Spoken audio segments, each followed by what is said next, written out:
It's time to talk sports. It's Hacksaw's Headlines, a panorama of the world of sports, stories, comments, and opinions. Now, here's iconic sports talk show host Lee Hacksaw Hamilton and co-host John Riley. Who wants to talk sports on a Monday? We do, you do. From the DIXIELINE Lumber and Home Center studios in San Diego, we welcome you to our Monday bonus podcast. Good afternoon, everyone. This is Lee Hacksaw Hamilton, along with my co-host John Riley. We welcome you coming off a great sports weekend. This podcast is brought to you by DIXIELINE Lumber and Home Centers, 9 locations to serve you in San Diego. Regardless of what the project is, you need materials, DIXIELINE. You want ideas? DIXIELINE could be your best friend. Just go to DIXIELINE.com to see all the things they have to offer. John Riley, good afternoon. Baseball, pennant race push, first weekend. All things NFL, college football controversy everywhere. Wow. There's a lot to talk about today. I mean, you came rolling in, and I was thinking, geez, we got about 12 or 15 different things to talk about. Yeah, we're going to go a lot of different directions. Just a couple of business notes. We do sports talk the way it should be done. We put topics on the table, we express our opinions, and then we urge you to jump on board and ask questions or make statements. It's called Fans Forum. And when we're done with what we have to say, John, how does Fans Forum work? Yeah, Fans Forum is your chance to get involved. Got a question for this man, Lee Hacksaw Hamilton. This is your chance to, to fire a shot. And I already see up here, I see Schickster and XX Revolution have already jumped in to say hello. So if you have a comment or question, type it in the live chat, preferably on YouTube. That's the best place to do it. But Facebook and X will also work, and we'll get your question or comment in during Fans Forum when we conclude with Hacksaw's Headlines. And if you like sports, you have to sample my website. I write on it every day. You won't believe the volume of information, regardless if you're just an NFL fan or just into Major League Baseball, or you like pro basketball or hockey, auto racing, golf. We cover it all. Just go to the website, LeeHacksawHamilton.com. It's there every day. It's there first thing in the morning. You won't believe the amount of information that is there on it. You're on social media. I want you to join my Twitter all-star team on X. Type in my name, Lee Hacksaw Hamilton. Hit the follow button when you do that. Then you can participate in all of Hacksaw's mini polls, because I ask a lot of pointed questions every night on social media. Want you to share. Tell everybody. We're here Mondays and Thursdays at 1:30. Subscribe. When you subscribe on the YouTube channel, where we have a massive following, you will get the alerts every time we put new videos up, and we do that quite often. Program note, we're here Mondays and Thursdays, normally at 1:30. This coming Thursday, because of some travel commitments we both have to make, we're going to go early with a podcast on Thursday, 9 a.m. Thursday morning. We're going to try a Thursday morning. I'll bring the coffee. He's going to bring the Danish. You make sure you're with us Thursday only, this Thursday, 9 a.m. podcast heading towards the great sports weekend. That's the business. Let's talk sports. John, where do you want to start? Okay, this headline is fantastic. Padres-Dodgers fight to the death. Oh, just absolutely amazing. These two teams are driving their fans out of their minds. The inability to beat up the bad teams, they're at the back end of the schedule, has just been ridiculous. Now, the Padres did go into Colorado, and they lost on Friday night. How the hell is that possible? I did a thing on KUSI that offended everybody. There's a postcard from Kyle Freeland, the Colorado Rockies left-hander. Hi, I'm Kyle Freeland. I have a 3-14 record. My team has lost 101 games. I shut out your team last night on 2 hits and struck out 10. How do you like your team? By the way, your big money leadoff hitters went 1 for 15 against my stuff. People got so offended. How do you lose to the freaking Colorado Rockies? They came back and they did beat them on Saturday and Sunday. Manny Machado, Fernando Tatis finally hit a couple of home runs there. That's fine. Doesn't mean a hill of beans, because you still got 3 weeks of the baseball schedule to play. So what? Padres have lost 9 of their last 13. Now they come home and they get Cincinnati. The Padres are 78-65, and they're a game back of the Dodgers. And for the Dodgers, it's the same old, same old. The Dodgers with gold standard starting pitching, This is the epitome of what Dodger baseball is right now, John. Yash Yamamoto goes 8 2/3 innings, no-hit ball in Baltimore. Gives up a hit. Dave Roberts comes out. He had thrown in excess of 112 pitches, which was a lot. Took him off. Unbelievable. Standing ovation from the Oriole fans. And obviously everybody comes out of the Dodger dugout. Dave Roberts signals to the bullpen. Bullpen comes in. Ball, glove, can of gasoline. Blake Trinan just melted down on the mound. And then Tanner Scott gave up the game-winning hit in the 9th inning. From an 8 2/3 inning no-hit game to another bullpen meltdown loss. That's what Dodger baseball has become. You can't trust anybody. The mental state of this team is just got to be really bad. On top of that, they lost both their catchers. Will Smith's got a bruised hand from a foul ball. They hope he'll be back this week. The x-rays came back negative. Dalton Rushing went down. I thought he had fractured his kneecap on a really bad foul ball. He's on the disabled list. So not only don't they have anybody in the bullpen they can trust, now they're going to a third-string minor league catcher here. Still got problems in left field with Michael Conforto hitting 183. What a $17 million bad investment that's turned out to be. And Teoscar Hernandez, who saved him last year with his power bat, is playing right field and very poorly. And they can't take him out of the lineup because they need the bat. But, geez, they can't tolerate what's going on in the outfield. And now Tyler Glasnow's back has flared up on him again after all these good pitching outings since coming off the disabled list. Only saving grace, we believe Max Muncy is being activated. He, of course, is coming off the oblique injury. He's been on the disabled list. Did rehab at Oklahoma City for 3 games. They're going to bring him back. I think he might be in the lineup tonight against Cincinnati. But I can't trust the Padres starting pitching going to postseason. I surely can't trust the Dodger bullpen going to postseason. So, John Riley, which is driving you more crazy? What the Friars are doing or what Dodger Blues doing? Well, I've been pulling my hair out with the Padres, but the Dodgers lately have been unbelievable in terms of crazy stuff. Because I was watching that Yamamoto no-hitter. I was on the MLB Network, the live look in, and we'll see what's going on. And then you're texting me, hey, check it out. They're in the 7th inning, the 8th inning. And they got to the 9th inning, and I was thinking, okay, 2 outs. He's got it. And then, what was the kid? Holiday, comes up and hits the home run. You're like, oh, okay, that was a bummer.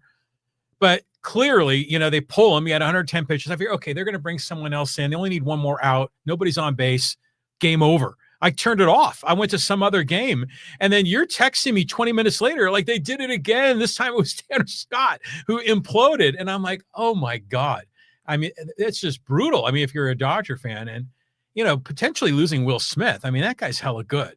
He reminds me of Sid from the Toy Story movies. You ever remember that young boy that was in there? So, whenever he's batting, my wife and I are like, we hate Sid, But so missing him catching, I mean, that's a huge loss. Well, he's also hitting 296. Yeah, he's been batting like 3 and 4 throughout the year. So, Dodger fans, there's some really clever social media comments from Dodger fans, kind of sort of saying we're going crazy, but at least the Padres are losing too, and where the Padre Dodger fans are sort of commiserating in their own misery, to a degree. There was one. My wife saw one tweet that says, "Yeah, well, it was from a Dodger fan." He goes, "Yeah, we lose too, but we do it better than Padre fans." So it's crazy. So tonight, it's for the Padres. It's Yu Darvish. Okay, let's see what he can do. Let's see if he can put this whole thing together. What did you think about Cronenworth playing shortstop? I guess it's better than Jackson Merrill because Mike Schultz got really upset about questions from the media about Jackson Merrill. And Jackson Merrill said, I'll do it in a minute. Oh, yeah. So I mean, Jake's going to give you what Jake's going to give you, and we go from there because there is no Xander Bogaerts, and Iglesias has stopped hitting, so we'll see. They're juggling the lineup right now, but that's the least of their problems. This front end of this rotation, once Pivetta has been given the ball, there's no consistency at 2, 3, 4, and 5 in the rotation. So we got 3 weeks left. So you're a Dodger fan, you're a Padre fan. The fans forum chat box is open. Make a statement, tell us, ask a question. Now, we're not done with this specific topic because we decided we're going to put something up here on the screen. We want you to look at it, and then we want you to go on Fans Forum and respond. They both have 19 left. Look at the makeup of the schedule and tell us who has the easier schedule? I would have normally said the Dodgers, but all of a sudden, San Francisco's playing better ball, and they got 7 left against them. They got 3 with Philadelphia, which is in a fight for its life in the National League East, and they close that on the road in Seattle, which is in a war for first place in the American League West. I think the Dodgers suddenly, because of the Giants playing so much better, coupled with Philly and Seattle, that schedule is pretty tough. In terms of the Padres, Cincinnati's run out of players. They get 4 at home with Colorado. Do have to go to New York. Now, a week ago, New York was on a stretch where they had won 10 of 12, and all of a sudden, they started losing again. They do get Milwaukee at the back end, and that's here. Milwaukee will have clinched everything by that point in time. So at the end of the day, I think suddenly the Dodgers have a much tougher schedule than the Padres do. John, leave that up there. Go ahead. You comment on what you see. Yeah, I mean, I'm looking at those at symbols. So I see 3 road series for the Dodgers, but only 2 for the Padres.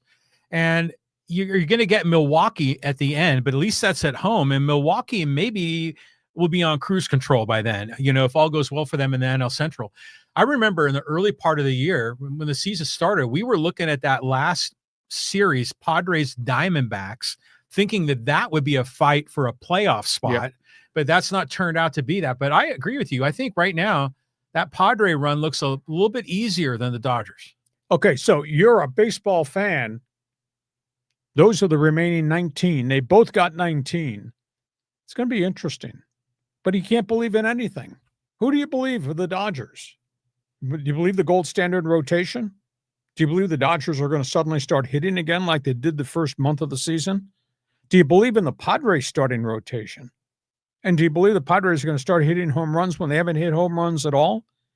If the Pirates were not in Major League Baseball, the Padres would be last in home runs in MLB this season, which is a stunning statistic. Yeah, I mean, because Merrill and Tatis have been way down. Yeah.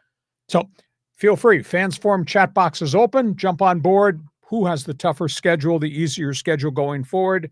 19 left for both of these teams as we head into the final 3 weeks of the season. Yeah, fight to the death between the Dodgers and the Padres. John, other baseball notes. Yeah, Davy Johnson, we lost a good one. Yeah, let's just talk about this. He passed away at the age of 82. He had really backed away from the scene in baseball after his last managerial job. He managed 5 teams. He won 1,372 games over the course of his career, which is that puts him inside the top 10 in all-time wins. Best job, 6 years with the New York Mets. 595 wins in the course of his career with just the New York Mets. Obviously managed the Orioles to great success. Was in Cincinnati, was in Washington, and did a tour of duty with the Dodgers during some of the tough ownership times there. I think the most unique job that he did, think about this. He managed a group of young guys with the New York Mets. Young guys running the streets. New York, Big Apple, Strawberry, Gooden, Dykstra. Wow. Always in trouble. Keith Hernandez, Sid Fernandez, Ron Darling, Gary Carter. I mean, there were some really unique personalities, and a whole pile of those guys had problems off the field. Davy Johnson's response was, if you do baseball in my clubhouse and on my field the way I want you to do baseball, I don't worry about anything else you're doing when you're not doing baseball. That's how he operated. And he had a really good run with the New York Mets. I asked an agent over the weekend, give me a description of Davy Johnson. And the agent's response was, my clubhouse. He got himself fired from jobs because he told the general managers, stay out of my clubhouse. He had a bond with players, which was really unique. The other thing was he did analytics before anybody did analytics. He devised a computerized system very early in the day of baseball of analyzing starting lineups. He never let on how it worked, etc.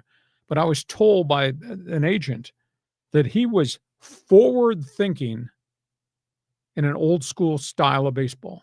He was analytics before there was analytics. So Interesting gentleman, passed away at the age of 82. I mean, renowned in New York, obviously highly, highly respected with the Baltimore Orioles, but he was his own man. My clubhouse. That's what got him fired from the New York Mets job finally, despite all that great success, is he told the general manager, this is my clubhouse. You're not coming in my clubhouse dealing with my players. So interesting personality.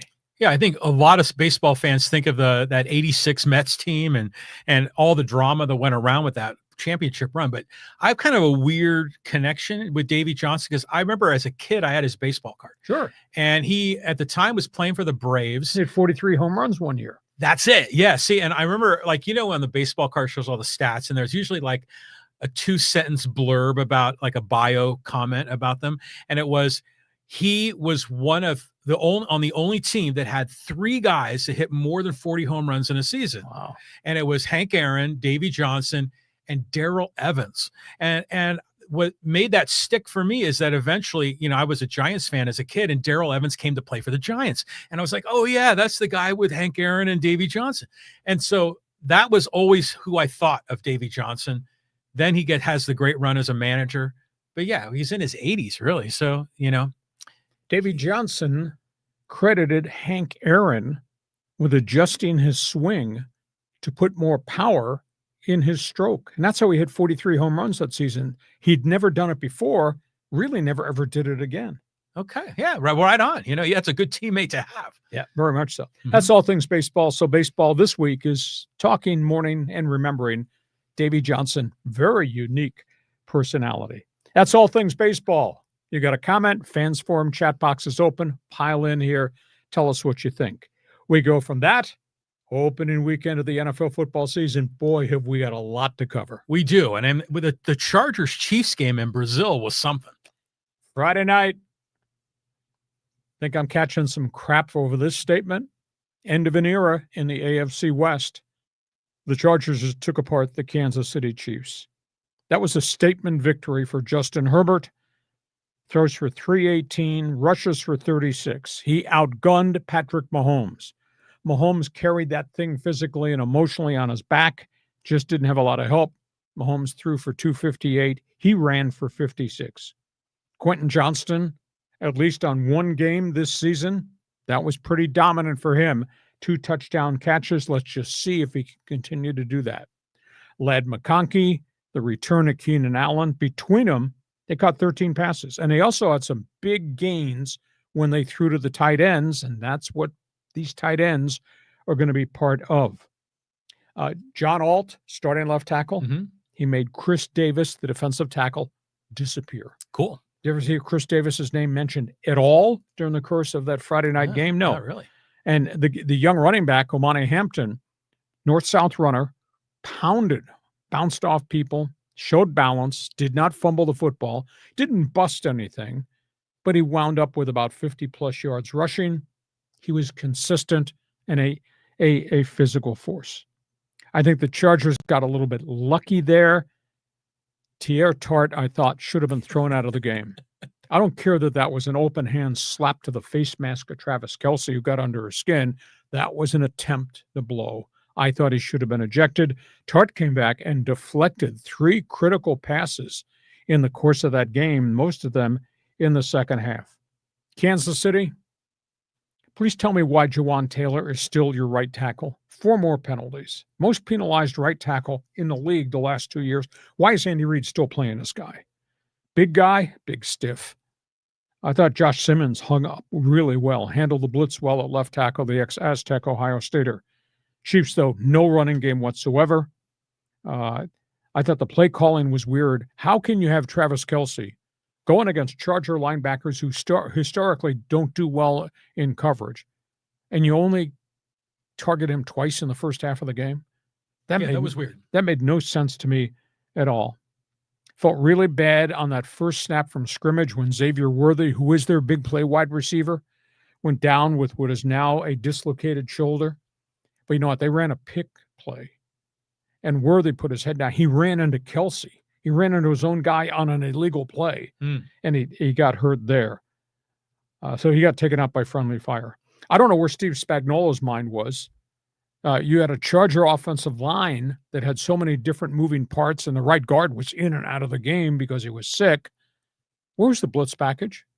I don't understand what Spagnuolo was doing, because when he caused Herbert trouble the last couple of years, it's because he sent people. He stopped that at halftime, and the game totally got away from them.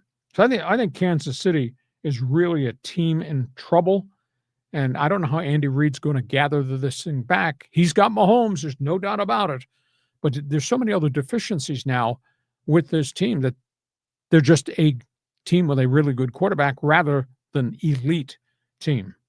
Agree or disagree? Go ahead. Podium is yours, because here come Chief fans, here come Charger fans, and fans from the right side of our screen is blowing up with opinions. Go ahead. Quentin Johnson, man, had a day. I mean, we weren't sure if he was going to be able to hold on any passes. He had a couple of touchdowns, and you're thinking maybe he's turning the corner. What do you think? Only counts as one. Last time I checked, that's only one win in the standing, just one. But still, I mean, we never saw any of that from him last year. We saw all the potential. So I'm like, okay, good. Quentin Johnson making some progress. And Mahomes is still Mahomes. Like, they still have those like 3rd and 9. He drops back. Everyone's covered, and then he knows how to dart and dash and accelerate and decelerate and get like 16 yards on a 3rd and 9. And put the shoulder down and blast the cornerback going out of bounds. That's right. Everyone's talking about the double standard there. Well, he did that intentionally. I think, to try to ignite his team. And he ran over 2 cornerbacks twice on scrambles. And then Kelsey did the exact same thing on a pass over the middle. I thought, oh my God, here comes Kansas City. He's going to light a fuse. But it didn't happen because it couldn't do anything else. It could not accomplish anything else. Yeah, it was a wild game. I think the Chiefs were probably favored in that. Yep. So the Chargers, a big statement win. They're finally getting over a little bit on the Chiefs. Is this the downhill fall of the Chiefs? Maybe. I mean, last year they were just barely winning all their games, right? Like at the last second. And in Super Bowl Sunday added up pretty shabby. Yeah, exactly. So, it's kind of like a house of cards that might fall. And by the way, that game in Brazil was pretty cool. I mean, you saw the fans there wearing all sorts of different NFL jerseys. Everyone seemed to be pretty fired up for the game. I mean, good on the NFL for going there. And they had a TV rating of 17.7 million, which is really good. Now, that was on YouTube, and it was free, though. It was not streaming. The streaming we had at the end of last season, playoffs, and on, I think, Christmas Day, they averaged 14.4 million viewers. This was 17.7 million. Well, yeah, we probably because it's free, But yeah, and then besides, I think that opens it up to a much bigger worldwide audience too. Yeah. So good on the NFL for all this sort of experimentation. Okay, so the question of the day right now in the fans forum chat box. Just jump on YouTube, jump what other social platform you're on. You were over in Kansas City, changing the guard in the AFC West, or does it just count as one game? But it's important because it was one game against the top team in the division. So we'll see where this goes. Now, there are so many other storylines around the NFL open weekend. John, let's just kind of talk team by team, game by game. Game by game, team by team. There were some great games over the weekend. Let's start, first of all, with Philadelphia. The Eagles, very impressive win against the Cowboys. Cowboys played really well that Thursday night game. Dallas was athletically very active. Dak Prescott looks really different. They threw the ball down the field. CeeDee Lamb made some amazing catches. I was a little surprised they didn't go more to George Pickens. I think he had only 3 catches. I know there's a lot written at the end that CeeDee Lamb dropped 2 on the final possession as they were trying to get in position to win the game. But the 2 catches he made were on deep throws.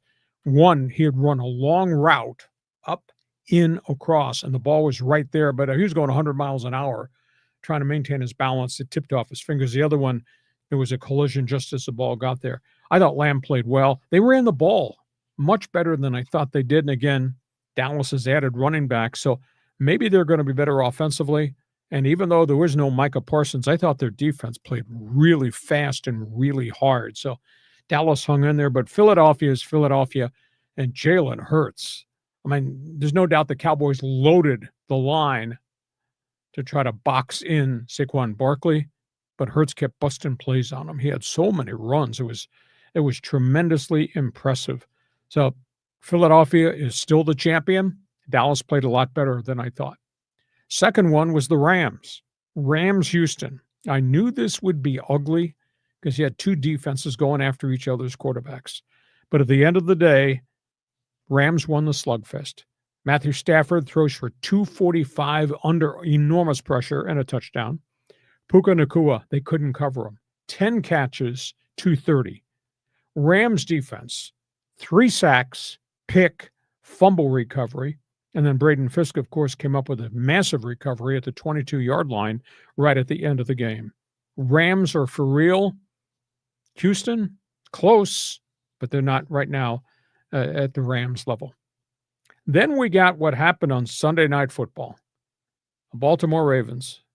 Never in my wildest dreams would I have ever thought I'd see a John Harbaugh team collapse the way they did, giving up 16 points in the final 4 minutes of the game. And Josh Allen had his way. Captain comeback. Allen throws for 394 against Harbaugh's defense. That was a coming out party for the kid receiver Keon Coleman.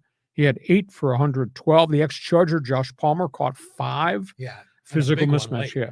Lamar Jackson, he was brilliant early. Didn't get it done late, though. 280 yards passing. Derrick Henry, just stiff-arming everybody. Now, he ran for 169. The bulk of that was in the first half. Zay Flowers caught 7 for 134. Bills had 497 yards in offense against the Ravens defense. And Baltimore had 433. They had almost like 950 yards combined. What a great game that was. But that's got to be just crushing to the Baltimore Ravens to have this game in their pocket in Buffalo, which is a tough place to play, and let it get away from them. Next game was Green Bay. I am not going to say, I told you so, but I told you so. Micah Parsons, you see him chasing down people? Yeah. He was playing like he was fired out of a rocket. Green Bay just put all kinds of heat and all kinds of pressure as they really pasted the Lions, 27-13. They put on a clinic on defense. How about these numbers? And I know you don't like stats, but 4 sacks, 9 tackles for losses, 9 hits on quarterbacks by Green Bay's defense. Wow. Jordan Love threw for 188 and a couple of scores.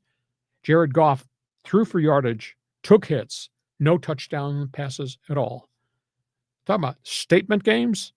And we talked about the Micah Parsons trade was going to change the chemistry of things in the NFC North Black and Blue division. That was a statement game win over the Detroit Lions. Raider Nation in New England. I'm not sure whether we view this as the coming out of all things Geno Smith under Pete Carroll, or whether we view this as Mike Vrabel's team has a lot of new parts and played really sloppy and didn't get the job done. But at the end of the day, Geno Smith throws for 362, a touchdown, and an interception. And he did all that while he was getting sacked 4 times. His tight end, Brock Bowers, caught 5 for 103, but he suffered a knee injury later in the game. We don't know the extent of it. He took a blow up on the quad area, running down the sideline, not on the knee directly, on the quad, and wobbled out of bounds. So we don't know whether he sprained something, whether he tore meniscus. We'll find out probably late this afternoon into the evening. Jacoby Myers had 8 catches for almost 100 yards. Drake May threw for a ton, but Drake May got sacked 4 times. Thank you, Max Crosby. He was everywhere. That was a really impressive debut game for the Raiders in Foxborough, and everybody thought Vrabel's team's going to show up and they're going to be tough and violent, and instead they showed up and they were kind of sloppy. A lot of criticism in Boston. Cincinnati went into Cleveland. This is I'm a big numbers guy. This is a surprise story. Joe Burrow threw for 113 yards and they won. That's all? That's all. Myles Garrett and those guys are chasing him and sacking him and getting turnovers. Joe Burrow threw for 113. The Bengals had 141 yards total offense. Really? And they won in Cleveland. Wow. Joe Flacco threw for 290, but he also threw 2 interceptions, took a bunch of sacks along the way. And the Browns missed a field goal, missed a PAT at the end of the game. That's why they wound up losing that one 17-60. But if you're going to ask me, would this ever happen? Joe Burrow threw for 113 in the game. I said, nah, not up in Cleveland, but he did. Miami They go to Indianapolis, and they got killed. 33-8 final score. Daniel Jones, the starting quarterback in place of Anthony Richardson, steady as she goes. Down the field, 272 and a touchdown. Indy ran for 156. They stampeded on the Miami defense. Tyler Warren, the rookie from Penn State, 7 catches for 76 yards. Tua, 2 picks, a fumble, 3 sacks. And at halftime, I'm surprised the owner did not come out of the booth and fire Mike McDaniels. At halftime, Miami had 43 yards in offense. What? And on the sidelines, Tyreek Hill was throwing tantrums. This thing is going to implode sooner than later in Miami. Pittsburgh, how about old dog? Aaron Rodgers, now he doesn't look like he's got a lot of mobility in the pocket, and they didn't run the ball very well, but he threw 4 touchdown passes. His receivers were getting open. His tight ends were getting open. Pittsburgh posted the victory over the New York Jets in a very emotional game, and Chris Boswell hit a 60-yard field goal at the end that got them the win. But I'll tell you, there's still gas left in the tank for Rodgers. He threw for 244, and they were blitzing the hell out of him, but he stayed in there long enough to make plays. He threw 4 touchdown passes. That was impressive. The surprise to me was San Francisco winning in Seattle. Now, Brock Purdy put on a show, 277, couple of touchdowns. His young wide receiver, Ricky Pearsall, had 4 catches for 108. Niners defense, man, they chased Sam Darnold all over the place. 2 fumbles, bunch of sacks. Sam Darnold threw for only 150 yards and no touchdowns in his debut in Seattle.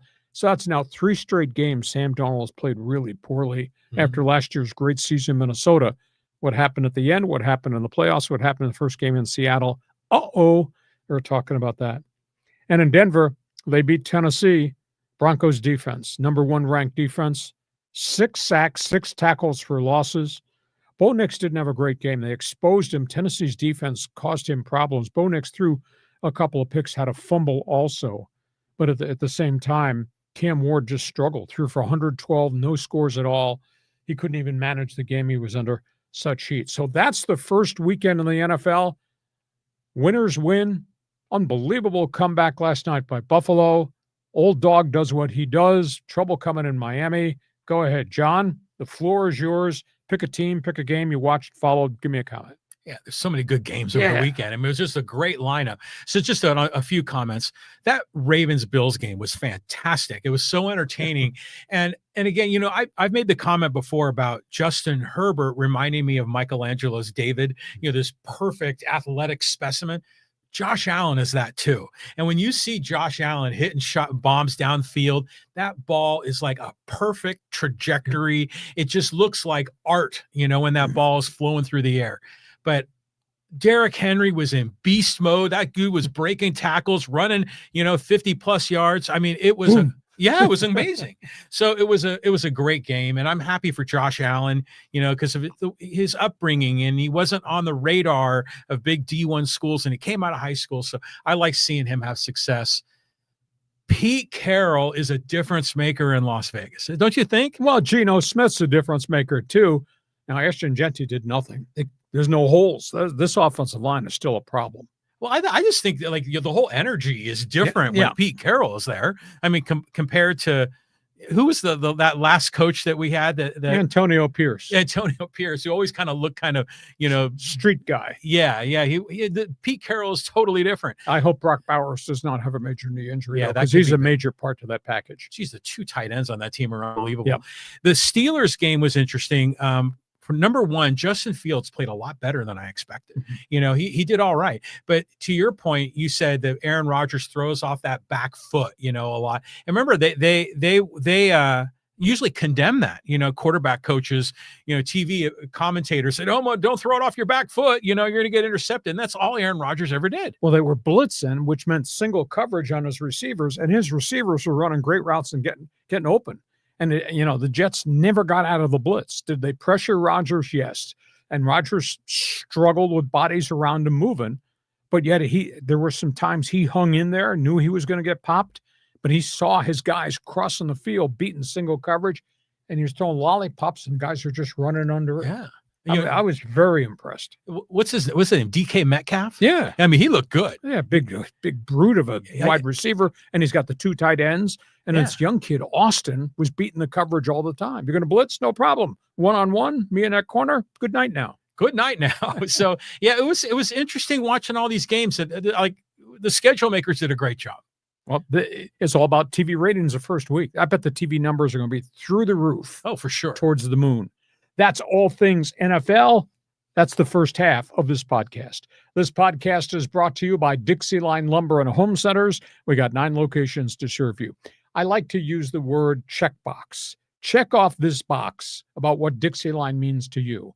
And that could be if you're going to renovate the kitchen. You want to renovate, do something in the bathroom. Whether you want to go into the man cave and put up bookcases. Whether it's new windows or doors, which we have both used DIXIELINE for, or whether it's just construction on the back patio. John, they got it all. They do have it all, and one of the things that's kind of neat is they got all kinds of tools there too. You go walk up and down the aisle, talk to some of your friends there at DIXIELINE. The employees have been, in the contractor trade, a lot of them, they know their stuff. So if you're a do-it-yourself homeowner, or maybe you're a builder or a contractor and need to get some new tools, check out there's 8 retail stores here in San Diego County, plus the design studio that's in Solana Beach. And then, oh, by the way, they just opened up another lumber yard up in Dana Point. So great people, 100 years in San Diego, DIXIELINE Lumber for homeowners, builders, contractors. They got the good stuff. Okay, just a reminder, when we're done putting topics on the table, because we do sports talk the way it should be done, topics, opinions, we open it up to you. If this were sports talk radio, would say, get off your ass and get on the phone.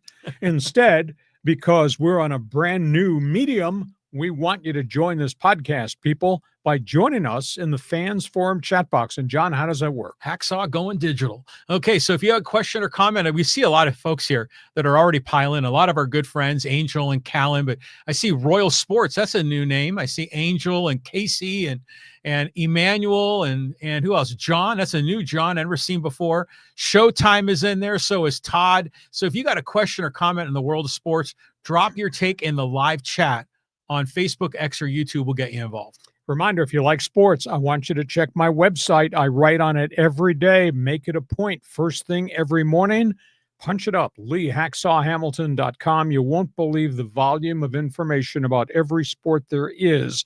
It's there first thing every morning. Want you to join my social media team, Twitter All-Star, I call it, on X. Just type in my name, Lee Hacksaw Hamilton. Hit the follow button. That way you get to participate in all the Fans Forum questions I pose. I usually post those things late in the evening.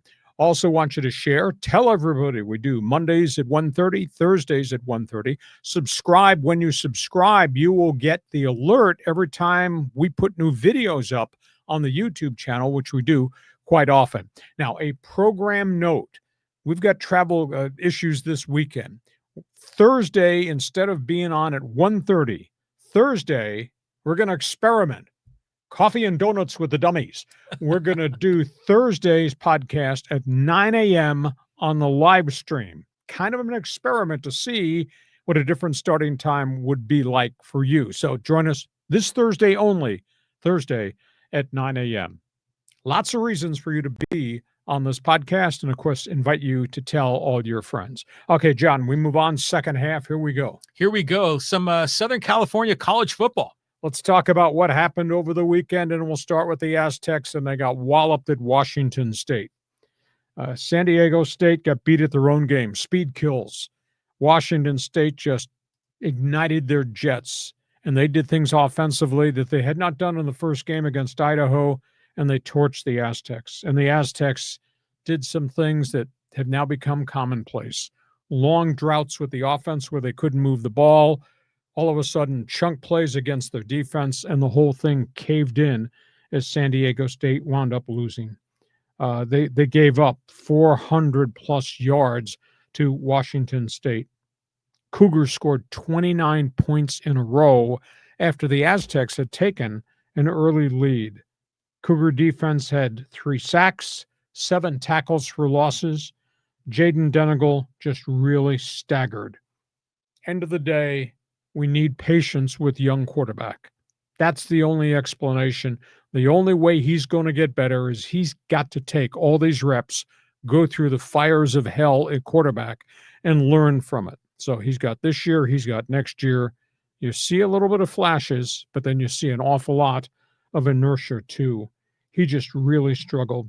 John, they had 6 possessions in a row. They had 1 first down. Yeah. In the 6 possessions, they ran only 20 plays, and they had only 35 total yards in 6 possessions. They got to get better. They got to get more consistent. He has to be better in terms of making the right decisions along the way. He had a 3rd down opportunity where he could have run the football and gotten the first down, kept the chains moving. Instead, he stayed in the pocket and threw a football into coverage. Boom. 4th down, lose it. Washington State goes down and scores. He also took a safety in his own end zone. That was a blown blocking assignment, but it was on the kid. Don't take the sack in the end zone. Throw the ball away. Learning curve. I asked Sean Lewis today at his Monday press briefing to describe where he is emotionally. He says, we are a good team. We had a bad night. And he used the exact same word I did as it relates to Jaden Denegal. Patience. This is the guy that they've tied their future to, and they're just going to work on it. But obviously, they got to get better offensively, and they got to quit giving up chunk plays defensively. Because the Washington State loss looked like the last 6 games of last season when the defense totally caved in. Now, they got a bye week. Strange time to have a bye week, but they have a bye week. They're off for 14 days before they play the Cal Golden Bears. His closing comment as he got up to leave the press conference today, I believe. That's what the coach had to say. You're an Aztec fan, friend, and alum. Feel free to respond. Fans Forum chat box is open. USC. Did you know they moved to number 1 in the rankings? Were you aware of that? Number 1 in 1AA football. Oh, okay. All right. They are still not ranked inside the top 25 despite being 2-0 after 2 dominant wins because they played 1AA teams. Cupcakes. They blitzed Georgia Southern 59-20 at the Coliseum. Jaden Miava, the quarterback, throws for 412 and 4 touchdowns. Hit bombs of 62 and 74 yards in that win. JUCO transfer running back Wyman Jordan, 167 yards rushing. For the 2nd week in a row, Troy had over 700 yards in offense. They wound up with 755. Just kept the starters in, just piled it on. So the 1AA poll isn't out, but USC should be number 1 in the country because they beat Missouri State and they beat Georgia Southern 1AA teams. Now, Lincoln Riley is a firm belief this is a much better roster. We'll find out because they go to Purdue, get on the plane, and they play their first Big Ten game. UCLA looks totally lost. Send out a search party. They're playing no defense at all. UCLA got whacked by UNLV of the Mountain West Conference. When in the history of college football did you think that was ever possible? At one point in the 2nd quarter on Saturday, the Rebels led the Bruins 23-0. Now, UCLA tried to come back. They had 429 yards in the offense in the loss. Too little, too late. The defense is a disgrace. This coming on the heels of them getting drilled by 33 at home. I have not met a UCLA alum that believes Deshaun Foster should be the head coach. But at this point, got this multi-year contract. We'll see. UCLA plays another non-conference cupcake. They get New Mexico this weekend, and then they go on the road, UCLA does, and starts to play on the road in the Big Ten. So, John, you want to comment? Aztecs, 1AA, pollster, USC, and UCLA. Well, the Aztec game, I watched that, and they had a 7-0 lead, and Denegal hit that touchdown pass to Bostic, and I'm thinking, okay, this Bostic kid's looking pretty good. Yep. And nice to see a throw downfield for a touchdown. I didn't see a lot of those last year, and I'm feeling some hope. Okay. And then this game is progressing, and yeah, Washington State comes back, and because I knew this would be a competitive game, I figured it was a 50-50 game. And then the Aztecs were only down by 3, and then they took the safety, and then they had to punt it to give possession back, and then they marched back down like a 9-point swing. Yeah. And going into halftime, the momentum was screwed. I mean, that was a winnable game, and I don't understand why it didn't work. I mean, you were mentioning before, I think maybe when we were doing the recording of the commentaries, about social media was going bananas. Aztec for Life fan on X they were just furious and angry, and frankly, they were out for blood. I don't know. I've never seen that type of criticism against any coach at San Diego State like I've seen in the last 48 hours since Saturday night. Aztec for Life. There can't be that many of them because they don't come to games. So what right do they have to call for the head of this head coach? I know. I mean, I don't know. I mean, there were some questionable calls, some of these, going forward on fourth down, in some cases fourth and a little bit too long. But I'm thinking, okay, he's kind of aggressive. He's kind of gambler, swashbuckling, Sean Lewis. I'm like, okay. But every one of those reaches ended up biting him in the butt, Well, he answered that question specifically today.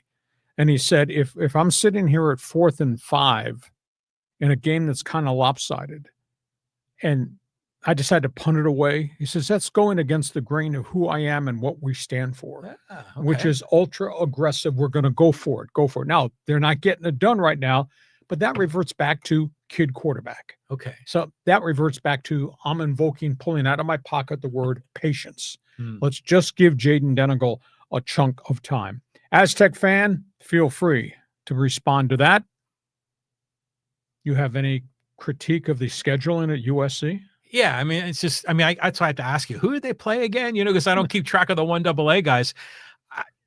You try to think about what are the identities of these. We're sort of kind of figuring out the identity of San Diego State, or at least what they want to be, which is Aztec fast. What is Lincoln Riley and Deshaun Foster? What are statements for their identities? Well, Lincoln Riley is, we got all these athletes and we're going to get them ready to go play in the Big Ten and watch what we're going to do. At least he has on his resume what he did at Oklahoma, what he did with Caleb Williams that first year before everybody got hurt, and it was the quarterback against the world. Last year was a bit of a disaster. So, and the identity at UCLA there's nothing that makes sense to me at all.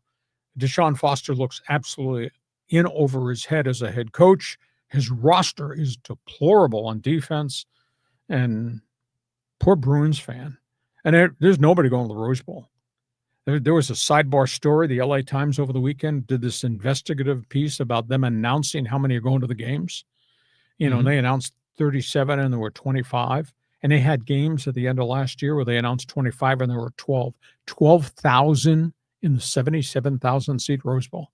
It's fraud. Yeah, the credibility of all things around the UCLA program is just suffering. UCLA is such a distinguished academic institution. Sure. So why in the hell is this the athletics department operating and doing business this way? I think the athletic director needs to be held accountable too, in addition to Deshaun Foster. This looks terrible to me. So, Aztec fans, friends, and alum, Aztec for life. You're kidding me with that one. Join us. Fans Forum chat box is open. Give us a response. You're a Trojan, you're a Bruins fan. Feel free. A couple other topics on the table before we let you take over this podcast. Let's talk about other games, other places. This made no sense to me, but I'll tell you why it makes sense. Ohio State won 70-0 against Grambling. Why would you schedule Grambling? Well, there were about 4 schools this past weekend that scheduled schools from the historically black colleges and universities. They did it to financially help them out. I don't know what the payday to Grambling was, but I bet it's probably $300,000 to $400,000 to go in there. They did it. South Carolina did it. Miami did it. It's important that you help those black schools in the SWAC who are dirt poor. But that was hard to watch. Gremlin's kids go in there and get killed, 70-0. Julian Sayin, the freshman quarterback, threw for 306 and 4 touchdowns. Buckeyes, why are you leaving your starters in for such a long period of time in a blowout game? 651 yards in offense, but that's why Ohio State paid Grambling. Oregon, this was real payback. Mike Gundy, Yap. He spent the whole week at press conferences at Oklahoma State talking about Oregon, talking about Nike's resources given to the Oregon Ducks, talking about facilities, etc. Dan Lanning left his starters in, and they beat Oklahoma State 69-3. Just whacked them. And I tell you, Gundy's got problems at Oklahoma State. He's already been forced to take a pay cut, give money back. This program, I think, is 1-11 now, dating back to middle of last season. Gundy's got some real credibility problems. He just talks and talks and talks. Dante Moore, Oregon quarterback, coming out party 263 passing. They had 631 yards in offense, and Lanning left his starters until late in the fourth quarter to respond to all the insults that Mike Gundy made. Utah, 63-9 win over Cal Poly. Ouch, but you would expect that playing a smaller Division I team. How about the quarterback, Devin Dampier? He's the kid that was in New Mexico last year. Led an offense that had 518 yards. Utah is the real deal. Wow. And that Dampier kid has made a big difference. And maybe the surprise game of the weekend, there were not a lot of great matchups.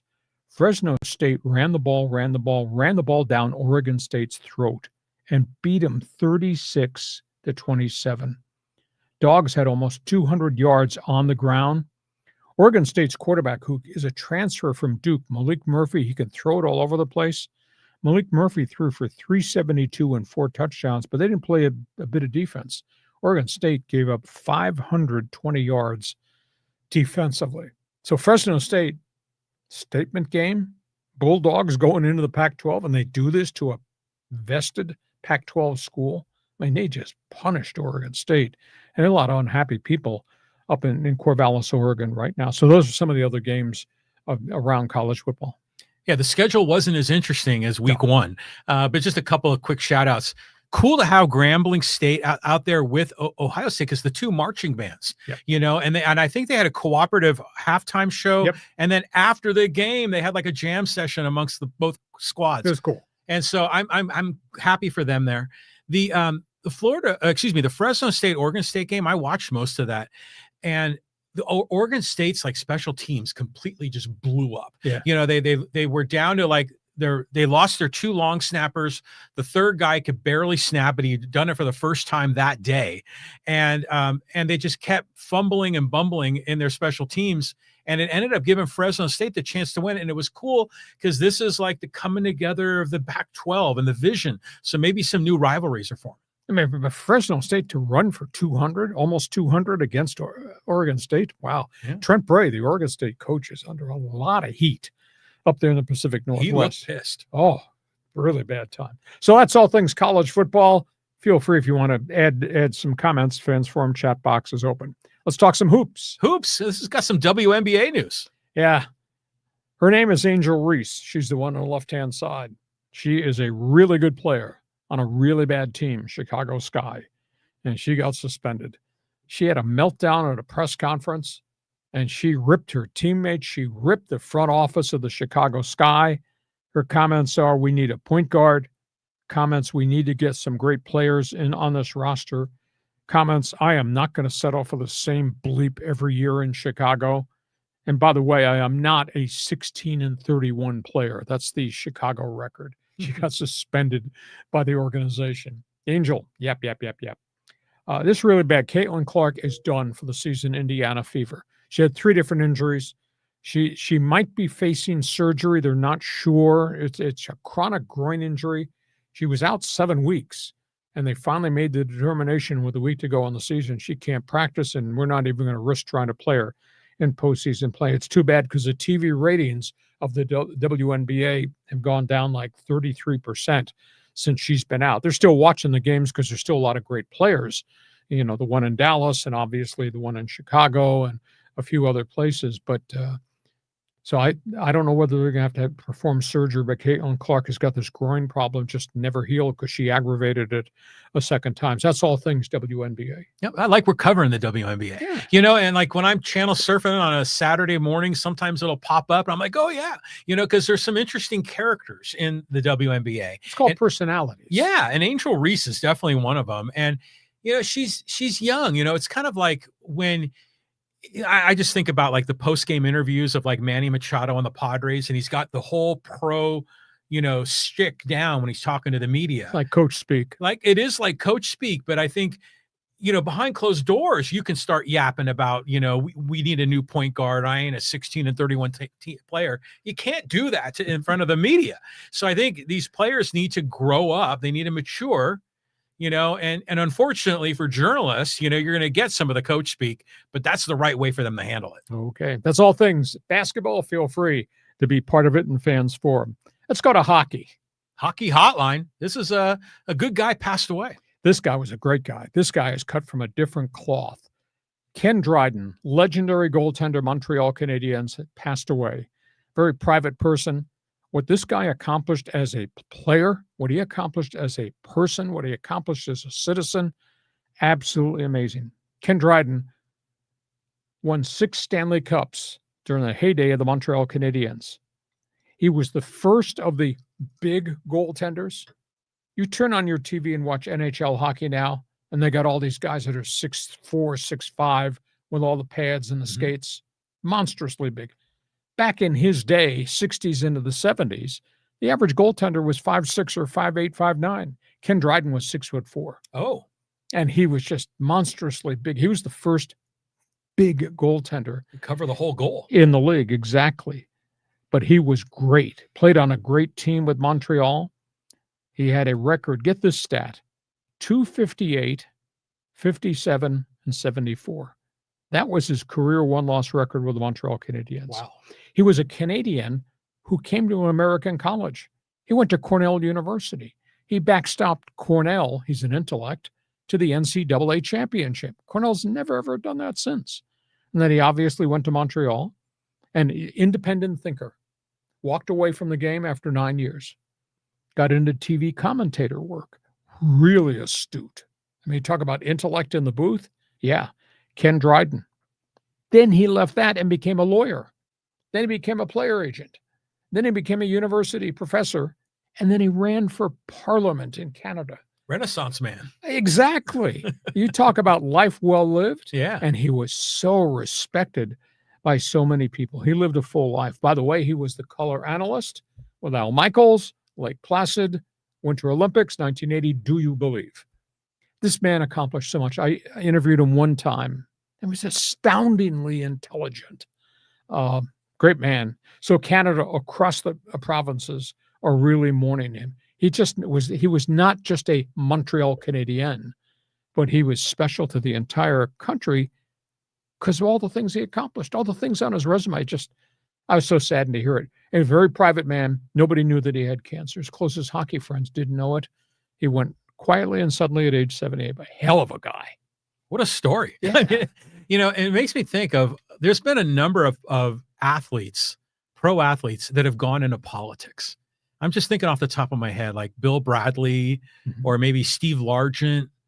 And I remember the quarterback for the Oklahoma Sooners was a congressman for a while. Yes, the option quarterback. Oh, you asked me too quick. I have to take the glasses off. My brain doesn't. He had like initials for a first name. Yeah, J.C. Watts. That's what it was. Yeah.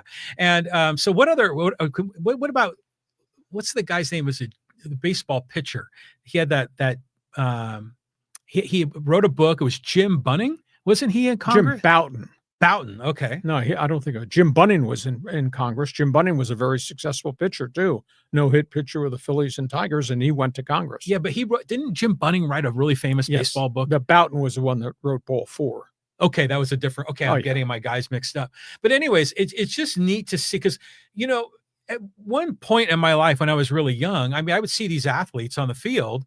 And I would just say, oh, yeah, they're just athletic. You don't really know anything about what's going on between their ears. Mm-hmm. And now we're learning more about them. And there are a lot of real intellects that play sports. So it's neat to see them have life beyond sports. Well, there are not that many of them. They're few and far between. But when you cross paths, I mean, I interviewed Jim Bunning. He was a congressman from Kentucky, I believe. Yeah. Interesting. But this guy was spectacularly. Wow. I mean, I saw the Wikipedia article. I couldn't believe it. Oh, yeah. Yeah. So, yeah, if Google Ken Dryden, and you'll just be amazed at the stories that are being written about the person, much less the hockey player.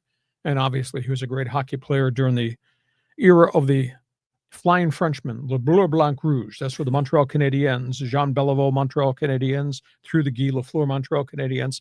And he was part of that. He was a special, special guy. So anybody from the old Canada Network, feel free to jump on board. Fans Forum, talk about that. Last group of topics on the table. Here we go. High-speed sports wire. We got auto racing, soccer, and tennis. Yeah, let's just start. First picture there. That is Max Verstappen. You can't go to cover a Formula One race without there being something with controversy. And the something with controversy always involves him, Team Red Bull. So they're running the Italian Grand Prix at Monza. Great event. Historically, great event. Max Verstappen wins it. Red Bull jumped to the lead very early. The storyline was what happened in his rear view mirror. The other team, which has had a great season, led by Lando Norris and Oscar Piastri, they're running 2-3 trying to chase Verstappen down. Well, they go to pit stops. These are all slotted times when they're going to pit. Piastri goes in. They do a pit stop in 1.9 seconds. That's unbelievable. Change tires and in and out. So he is on the tail of chasing Verstappen. Norris comes in the next lap for his pit stop with the same McLaren team. They screw it up. He was in the pits for 5 seconds, which is fatal. So he comes flying out. So you got Verstappen running away, Piastri trying to make up time on fresh tires. Here comes Norris trying to make up time. The Team McLaren pit crew gets on the headset and tells Piastri, pull over and let Lando Norris pass, because they're trying to build points to win the points championship. Might not win the race. So Piastri says, I'm running in second place. You want me to step aside, let my guy go by? So he did. Okay. Anyhow, the post-race press conference was unbelievable. And of course, Verstappen, there's not a topic in the world that he can't express an opinion on. So he's on the podium doing the post-race interview, and he's talking about, why the hell would McLaren order Piastri to give up points and let Lando Norris? And they blew him away anyhow. He wound up with a 19-second victory, which is unheard of in F1. But you can't go anywhere in F1 without Verstappen having an opinion on this topic, that topic, and topics you wouldn't think he'd talk about. Second topic is Christian Pulisic and Team USA. Woo, this didn't go like they thought it was going to go. So Team USA plays a friendly with Mauricio Pochettino now has his entire roster there, all the European veterans, all the kids that played in the Gold Cup, and they lost 2-0 to South Korea. Now, the forwards played really well, had 4 scoring chances, just did not convert. Had a lot of problems on the back end with their fullbacks, breakdowns, goaltender left standing naked. They wound up losing 2-0 to South Korea. But at the end of the day, Pochettino just stood up at the press conference and said, this team played well together, this team will get better together, and results will arrive. Just bear with us. Soccer community is going crazy, same old, the end result. But the coach is optimistic that this group will play better and better, and they actually played pretty well offensively. Third one is U.S. Open tennis. What a performance. Carlos Alcaraz just powered his way to win, just blew out Jannik Sinner. 4 sets, totally dominated, 42 winners. It's like you playing your wife in tennis and she just smoked you.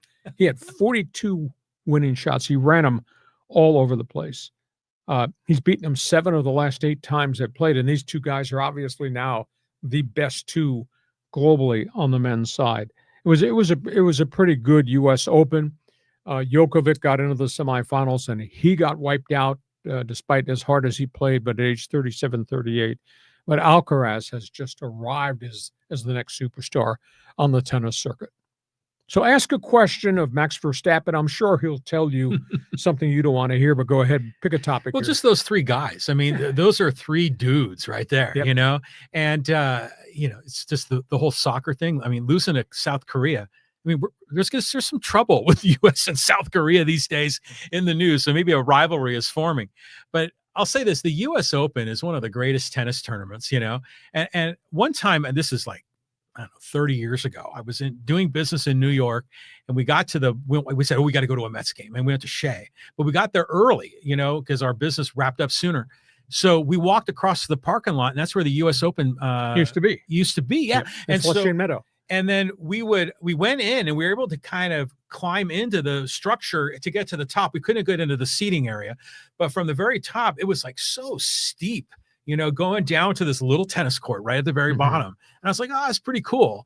But it's always been a great tournament. I mean, I always think about that one year. It was Jimmy Connors Came Alive, and it was like a Saturday night in New York, and everyone was partying. Yeah. So what a fun tournament. Did you hear about what happened on the eve of the finals? USTA informed the TV networks you're not to televise anything as it relates to Trump's appearance. Yeah, I did see that. Yeah. And ESPN turned around and in essence did. So when Trump was introduced before the beginning of the match, and he got some, and he got booed too. Yeah, it was a big mix. Yeah, big mix. Yeah, they stayed on it, and then at the end of the first set, after Alcaraz looked like he was pulling away, they showed Trump again on the screen. He got booed again. So how did the USTA even create that incident? ESPN says we're broadcasting tennis, but if that's what you're showing, we're going to broadcast that too. Yeah, I mean, it's freedom of the press, right? So you should cover it. And, anytime, that's one of the fun things in sports is when the camera goes into the audience and then you'll see celebrities, right? And sometimes they're wearing the gear. And here it's Trump wearing his typical Trump outfit. But why not? Just if we're any other president, the camera would be on him too. Yeah, exactly. Right? Yeah. We don't want to televise it if anybody boos him. So what? That's right, exactly. But I also did. They made no reference after that. And I was surprised because who was doing the color analyst work? Speaking of having opinions on everything, John McEnroe. Yeah. Johnny Mac, he'd have an opinion on everything. I love his work. I don't always agree with what he says, but I love his work on tennis. Yeah, he's good. Wasn't he married to the singer from the band The Motels, I think, from back in the 80s? And then he was also with another actress he was married to. Wasn't it Brooke Shields? Yes. No, that was Agassi. No, I'm getting them all confused. But McEnroe's cool. Like about 20 years ago, over at the Rancho Bernardo Inn here, they had it was kind of like a celebrity tennis tournament. And they set up these temporary stands right up here in Rancho Bernardo. And they had Connors and they had Nastasi was there. And it was kind of neat. It was like some of those stars from the late 70s, early 80s. Yeah. He was a personality unto himself. He was a fine player. I think he's become a bigger mega media star than he was as a tennis star. And he was a great tennis player. Are you serious? That's right. The guy is great. Yeah. And he was doing all the shtick when we saw him in Rancho Bernardo. So yeah, McEnroe was fantastic. I saw a picture of him standing. It was a couple of, Yvonne Lendl was in a picture with him and one other guy. I can't remember who it was. I think it was Jimmy Connors. And McEnroe still has this youth vibe. He still emits young energy, even though he's like a white-haired guy. That's called being loudmouth New York. Yeah, I think so. You? Yeah. Me too. You're a Long Islander. Okay, those are hot topics on the table. We hope you enjoy the way we're doing this because we do sports talk the way it should be done. It is time for you now to jump on board. We're going to try to bust through as many fans forum questions, answers, statements, and condemnations as is humanly possible. A couple of notes. This podcast brought to you by DIXIELINE Lumber and Home Centers, 9 locations to serve you in San Diego. You got projects, they got materials. You want ideas, they can be your best friend. DIXIELINE Lumber. Just go to DIXIELINE.com to see all the things they can offer to you. Program note, because we have travel issues this week on Thursday, instead of being on Thursday at 1:30, we're going to do coffee and donuts with the dummies. We're going to do a 9 a.m. Thursday podcast this week only. Kind of an experiment. Also try to be able to keep the podcast on live stream. So join us 9 a.m. Thursday. Circle it. Put it on your calendar. We'll send out alerts, coffee and donuts with the dummies, a Thursday podcast at 9 a.m. John, your turn, your people. This is your fault if it doesn't work. Here we go, fans forum. Yeah, we're like the 2 old guys in the Muppet Show, like up in the mezzanine right there. Okay, let's go here to David. David always likes to help us out. Thank you, David. The Dodgers missed an opportunity to strengthen their bullpen. Instead, they waited to get a bunch of hacks back from the IL to lose more games. bullpen has a 4.5 ERA, round one playoffs elimination. I think the Dodgers are in trouble. Of course, I think the Padres are in trouble. Who can you trust? At this point, if the Dodgers get home field advantage, that means first round bye, which that's hugely important in terms of rest for the rotation. But the Dodger bullpen is so erratic right now. 24 blown saves. ERA of the Dodger bullpen is 4.50. It's dragged down the ERA of the gold standard starting rotation too. So Dodgers have got some problems, but Padre fans can't point up there and say, look at you guys, you're in trouble. But Padres got their own set of circumstances beyond Nick Pivetta as a starter. Who can you trust? Because we just don't know that Darvish is anywhere near back from 100%. We think they're giving the ball to Michael King tomorrow night against Cincinnati, but that's an iffy proposition because he's hardly thrown competitive innings at all since early in the season when he went down with a shoulder injury. And once you get beyond that, I'm sorry, I can't sign the subscription that I can trust Randy Vasquez in postseason play. And, where else are you going to go to get starting pitching in the playoffs? Even though John will come back and say, well, you only need 3 starters. Well, who's 2 and 3 that you're going to trust? And right. Dylan Cease? Yeah, but this is Dylan Cease has given us 1 or 2 good outings and 5 or 7 bad outings too. So I think they both got significant problems postseason. Oh, yeah, they do. I mean, there's a lot of warts on these 2 rosters, even though we thought the Dodgers were going to run away with it. But I think David's comment is similar to your condemnation of Andrew Friedman for being so arrogant, that he didn't go out and stock up that bullpen and get some arms because they could sure use them now. Yeah, and every one of those guys in the bullpen's been hurt. And how many of these guys are trustworthy? I mean, they went to Trinan after Yamamoto's near no-hitter. And Trinan let 4 guys on, and they all came around and scored and cost Yamamoto the win, cost him the legacy of having a no-hitter too. So, and then you got Tanner Scott's inability to move the ball around the plate. I mean, he's given up 10 home runs in like 45 innings. It just makes no sense because I remember he was so dominant with the Marlins, then came to the Padres, did really well. And then Dodger fans were giving Padre fans the business. Ha ha, we signed Tanner Scott. We're getting your guy. And Padre fans were kind of crushed by it all. But now, who can you trust? Exactly. And Kopech is not Kopech. I think the Dodgers have, outside of Alex Vesia out of the bullpen, and he's just coming off the DL. Who else is trustworthy? Banda. Well, Banda and Vesia, and that's about it. Yeah. Okay, David, thanks for being with us. Glad you Joe Kelly. Is he still playing? He's missed the entire season. He's got a lot of mileage, and he had arm problems. So, he's perfect in a Dodger uniform, though. Well, yeah, but he's not going to be there this year. Okay. Let's keep going. And by the way, thank you for the donation, David. And then we got the O-Siders gave us use a super sticker, one of the features in YouTube Super Chat, to donate a little money to Hacksaw. Thanks for that. And O-Siders has a question. Says ESPN is trying to purchase exclusive rights to all the broadcasts for most sports. Could this be considered a monopoly? No, not really, because you've looked at all the other companies have access to all the other sports packages too. NBC's got a chunk of the NFL, and obviously Fox has a chunk of the NFL, and Fox has got its college football game day. ABC's got college football.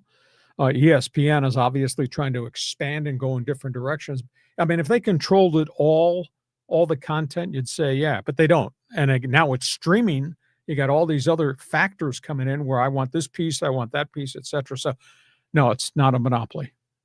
Yeah, I agree. I mean, it is interesting how there's consolidation, but to your point, yeah, it's not a monopoly. We still have, we still have local broadcasting for some of these sports as well. But in the end, if ESPN amasses more and more market share, but the quality of the broadcast keeps going up, then so what? As long as it's a good offering. And when these leagues go and put their contracts out to bid, if ESPN's winning the business because they're the best one, then I don't see any reason to complain, even if they ended up with over 80% of the market. But there's a limitation as to your rights fees. I mean, how deep are your pockets in terms of the money you got to pay to get the rights fee? They're not going to control everything because there are now these other players that are showing up, and now these streamers are showing up. Yeah. They want a piece of the pie, even if the piece of the pie is a small amount. It's a really legitimate question. Well, it's just all the innovation that's going on, to your point. All these channels, I mean channels, not like a turn the channel, but channels like pathways to get content. Right. So, all right, let's keep moving here. Lots going on. Oh, this is from Michael. He goes, Hacksaw, come to Indie Radio and do a 3-hour show here. All they talk about here is local sports. Well, you can talk local sports. That's great. But I mean, I've always done a national sports talk show, which was headlined by all the local teams that I had opinions on. But we also touched bases on a lot of other things. I've been to Indy, love Indianapolis. Went to Indianapolis Motor Speedway. You've never been to the Hall of Fame there, have you? No, I haven't. Oh, John, got to get out of the house. You got to go to the 500 if you can. And the Hall of Fame is really kind of cool. And Indiana basketball is, my God, that's historic. That's a legacy of sports. And high school basketball, we talk movies all the time. Love the movie Hoosiers. That's the epitome of what Indiana is all about. Yeah. I mean, Indiana has got its own unique culture. My wife's family had, some farmland out there, and there's still some of their relatives live there.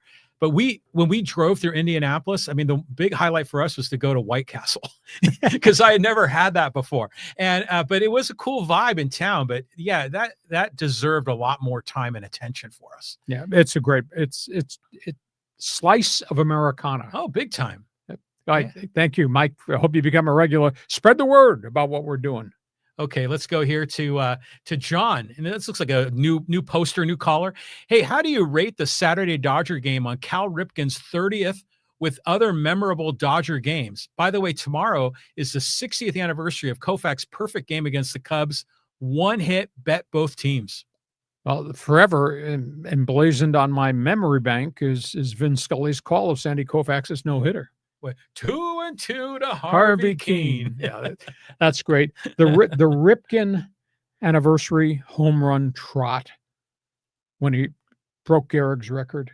What an amazing moment in the world of sports that was. In fact, the Orioles just honored Ripken for that, and it's hard to believe it's been 30 years. But yeah, there are moments that are indelible in your sports soul forever. Bobby Thompson's shot heard around the world home run. Oh, yeah. Brooklyn Dodgers, old New York Giants, way back in the day. I mean, those are moments you never, ever forget because history is part of the game. Yeah, I think about Hank Aaron's 715th. Exactly. That was a big moment, and even the 98, juiced up steroid home run race with Sosa and McGuire and everything was kind of fun. But, with a couple of things with Cal Ripken, one of the things I remember is in that All-Star game, A-Rod agreed to flip-flop and go to third so Ripken could play short. Yep. And that was the final year. And Ripken and Gwynn have always sort of been loosely connected. They're both in the same Hall of Fame class. So I don't know. I just think one of the things that makes baseball special compared to other sports is the history. Exactly. And especially how it's woven into American culture. So the more of this kind of thing, of celebrating history, the more the better. Concur with you wholeheartedly. Really great point. John, hope you become a regular. Thank you. Okay, let's go back up here to this part of the list and to Callan. He goes, afternoon, gents. Saw a thank you. I work as one of the PA announcers at USD and got to do their football game on Saturday. And in your honor, the Hacksaw touchdown San Diego call lives on. Well, I won't ask you to send me a rights fee royalty check for doing that. It doesn't quite sound the same, though, with the University of San Diego, but they won a game. They won, I think it was 30-27. And, that coach is, I think, a good coach. Brendan Moore had a good year last year. It's a unique environment, the USD is, and it's a non-scholarship program. I wish they were in a conference that was more recognizable than the Pioneer Conference, which is out there. University of Dayton and Whitney, all those people. I wish they were in the Big Sky Conference, but that's 1AA football, and that's an enormous amount of scholarship money. But, if you had USD in that conference, that'd give more visibility, more recognition, because the Montanas and the Montana States, Idaho States, that's a pretty good brand of football there. But, where they are in college basketball, and with hats off to UCSD. Oh, yeah. Joining the West Coast Conference in basketball, which is where USD is, and that's kind of cool because Gonzaga is exiting, so they're going to need to make some changes. But USD is kind of a neat place. I just wish it had more visibility, but it does not. They got a good football coach that nobody knows about. They got a really good basketball coach who's gone through a very, very bad time because I don't think he's got the resources. But Steve Lavin is it maintains he's going to fix this thing. What's interesting with Callan is he comments on our podcast all the time. Good guy, but he's an aspiring sports broadcaster, sports journalist. He's getting some gigs. And I'm just wondering, from your point of view, if someone wanted to get into this business, to do what you've done, do you give any career advice? What would you recommend? Yeah, all the time. I went to a place called Ohio University, had a great school of communications, and that was the foundation that I built my career on because of people I crossed paths with. And it was funny because I have a friend here who works for an eye doctor whose son is at Arizona State now, and they have a great school of communications. Mm-hmm. And he is in that school of communications, and he's doing stuff out in the hinterlands, these small radio stations, doing high school football. And I was talking to a parent about it, and my son is excited. He gets to do Arizona high school football on a Friday night. I said, flashback. I said, that's where I began. I began in Appalachia, in small market, Ohio. Good for you. I was a voice of the Logan Chieftains. Right on. On a tiny AM FM station. And we did a big game night broadcast, and that became important. So I tell kids, if you have an interest in this industry, you need to go to a university that has a good communications program, and you can check all that stuff out and find out about internships and find out as a launching point to your career, because it's all about doing games. And we all come from somewhere. And I came from a small community of 5,000 in Logan, Ohio. That's where I started my career. And I go back there and I still see the friends that I had there that I started as a broadcaster. So you can do it. I wound up in the NFL and the NHL. I never ever thought that would happen, but that's how I got my start. That's cool. I could just imagine you like with the Logan Chieftains. Is that what's their name? Just doing the 9-hour Sunday. No, we didn't do 9 hours. Game day broadcast. But we did an hour pregame show on high school football on Friday. That's cool. I mean, that what a thrill for the players. I will bring in a picture of Hacksaw doing high school football. You won't freaking believe it. Oh, I've seen some of those oldie pictures of you. Yes. And you look fantastic. It's perfect in the 70s. Back in the day. Callum, thanks for being with us. Okay, here's 2 quick hits from Royal Sports. He goes, "Go Vikings. I got some money on a win, and Dub Bears are terrible." Okay, I don't know if this is Royal Sports. There's a Canadian sports company called Royal Sports out of Winnipeg. Massively big in terms of selling jerseys and all that. Maybe this is part of the old Canada network, but we'll see what the Vikings do against the Bears tonight. J.J. McCarthy has never done this before, although I will say this. He is surrounded by skill. I mean, he's got those wide receivers, Justin Jefferson, and when they get Addison back, and Hawkinson, the tight end, and they're too deep at running back. That's a pretty good football team. Defense is pretty good, and I think they got a bright light coach in Kevin O'Connell. And in terms of the Bears, we got to see what happens with this relationship of Caleb Williams, new coach Ben Johnson, very different playbook. And they've fixed their offensive line, which was a problem last year. I mean, he took 60-plus sacks. So we'll just see what the Bears look like this year with a lot of new players and a new coach, new philosophy, and whether or not Caleb can be explosive and yet operate under the system that Ben Johnson wants to operate under. Yeah, there was a lot of storylines here. Following Caleb Williams, because he was Oklahoma, USC, and I kind of want to see how he's going to do. It'll be nice to see if he can reinvigorate the whole Bears franchise. But even J.J. McCarthy, I'm not sure what to expect. Wasn't last year he had a great camp and then he blew out his knee, right? He had multiple surgeries, for meniscus, and he had the meniscus in camp, and I thought, okay, he'll be back. He never came back, and then he had another setback. Yeah, and so we've never really seen him in a regular season game. So that's what's going to make this interesting. Okay, we move on. Thanks for being with us, Royal Sports. Become a regular. Oh, here's a quick shout out from Angel. Breakfast with Hacksaw and Riley. I'll bring the McMuffin. Well, again, reminder, Thursday. We have a different start time this Thursday only. Coffee and donuts with the dummies. We're going to do a podcast at 9 a.m. on Thursday because John and I both have some travel commitments we have to get involved with. But yeah. And we're still, I don't know how we're going to do it. We're trying to figure out how to get Hacksaw's Insiders Group so John can buy everybody a shot of Jack Daniels. We haven't You're figured bringing that up again. Yeah, we have. I think we now have close to 400 people who put a Hacksaw's Insiders Group, which you get on that by virtue of my website. but you get emails and all that. We've been talking about how do we get this together, and we haven't found a place to do it. So we just got to find a moment in your schedule. Yeah, that's part of the challenge. That schedule's kind of jammed with life. Okay, thanks for being with us. Okay, let's go here to Casey. Hey, good afternoon, guys. Hacksaw with Dodgers and Padres who are struggling, and the Giants and D-backs have been playing better of late. Do you think Giants and D-backs could be a threat in the NL West race possibly? Well, San Francisco had a run here where they won 11 of their last 12.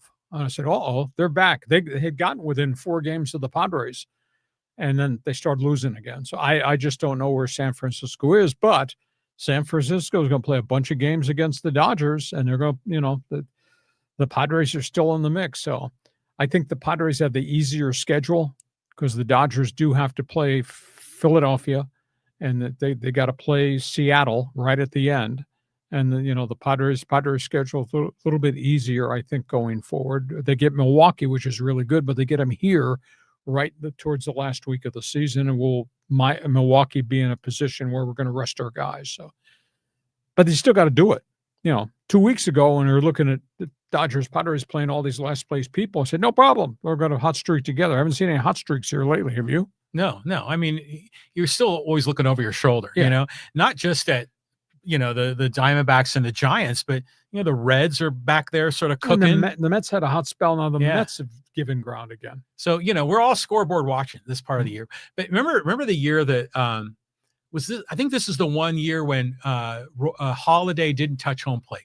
And remember the Rockies went on that great run in September. They won like $1 million in a row. Yeah, Clint Hurdle and the guys. Yeah. So I mean, there's still a chance something stupid like that could happen. The hardest part for me is if you don't win the division and you're a wild card team, you're on the road. You're going to play all 3 of the games on the road. And we broke this down a week ago on the podcast. Do you really think you'd be in good shape if you had to go play all 3 of your wild card games in Philly or at Wrigley Field? Because that's the potential if the Padres don't win the division. Yeah. It's a tough uphill climb. Yep. Yeah, it's unlike any other. There's no playoff scenario I can think of in a multi-game series where all the games are in one location. Yep. To start that first round. Yeah, that's brutal. Okay, thanks for being with us, Case. Okay, just another quick one from Michael. He goes, fly, Eagles, fly. Can the Eagles go into Kansas City and beat the Chiefs? Kansas City's in trouble. Not only did they lose to Justin Herbert and the Chargers, now Kansas City in the next group of weeks has to pick up the pieces and play Philly, Detroit, and Baltimore. So what do you think that's going to be like? And this is not Kansas City vintage roster. They may have Reed, they may have Mahomes. I don't think they've got what they've used to have on that roster. That's why I think there's a change into the guard coming in the AFC West. I don't know if it's the Chargers. Maybe it's Sean Payton in Denver. But this does not look like Kansas City being Kansas City any longer. Well, just think about it. Like, there's no real stars, right, that are – other than Kelsey. I mean, as far as pass catching players, Worthy is hurt. He's out for 6 weeks, right? And Rashee Rice is gone for 6 games. He's gone. What's that other guy? Smith Schuster. Isn't he on some other team now, or is he? No, Juju's there, but he's a fringe performer. But they didn't target him enough in that game. I didn't understand any of the play calling. I mean, what are you doing, Andy? You got Travis Kelce and target him twice in the first half. What are you doing? That was weird. Yeah. And the Chargers, historically, their linebackers can't freaking cover tight ends. What are you doing? Well, at some point, the big guys come back down to earth, and maybe this is the beginning of the decline. Mahomes is still brilliant and tried to do it all by himself, and he couldn't do it. So there are a lot of segments of the Kansas City game plan that I didn't understand. You remember that pass that Mahomes threw? It was kind of like airborne, like vertical or horizontal with it was just like an infielder in baseball. Double play. But the Eagles are they're just world beaters right now. Yeah. I mean, they've got to be the favorite to win it all again, right? And they must be so pissed right now about what happened last night. And Detroit. I mean, Detroit got mugged by Green Bay. So you'll see a different Detroit team going forward. So I think right now at this point in time, Kansas City's they got huge problems with what's just ahead of them on the schedule. Yeah, okay. Here's an interesting one here. This is from Hitman. San Diego State football collapses are always the same. Well, it's a bad struggle. Aztec for Life fans, you're invited to be part of this thing. You give me a different solution. Here's the line I'm going to draw. Okay? Don't step across this line. Aztec fans, you got a critique, not of me and my public stance. I have a right to my opinion. You have a right to express why San Diego State football is in such a state of decline. Instead of sitting here attacking me and him, just attack the question of the day. What's happened? How can they fix it? That's the big issue. They are now 7-20 in the last 2.5 years. Now, granted, there's no doubt that Sean Lewis is 4-10. Scoreboard does not lie. But he's recruited well. He's got athletes. Patience is probably a key word. But instead of Aztec fan coming after me, the messenger, just explain where they are, why they got this way, and what's happened to all the Aztec for lifers. Because I swear to you had 13,300 for that first home game. That's deplorable. And that's on you guys, not the host, etc. By the way, speaking of Aztec football, starting quarterback last year, Danny O'Neill, forced into the starting lineup at Wisconsin because the starter, Billy Edwards, got hurt in the first game. Danny O'Neill made his first start last Saturday. Now, this is against a 1AA team, but he was 20 for 24. Wow. Threw for 283 and 3 touchdowns. Hey. Now, that's Wisconsin against a 1AA team. It's like Middle Tennessee State. Yeah, it was Middle Tennessee. Yeah. So that kid played well. Now, he's got to stay in the lineup once they flip into the Big Ten schedule. We'll see how he does. But that was a pretty good coming out for a debut game that he had to play in. Good for him. But I've kind of turned the page on Danny O'Neill. I wish he was still here. I wish he had not betrayed Sean Lewis. I know. I just think of you and your takes on San Diego State, and I think of Aztec Mike, who's usually always chirping in my left ear on Facebook direct message. And I love Aztec Mike. He's a good guy. Address the questions of why your program is where the program is. But he's a cheerleader for the Aztecs.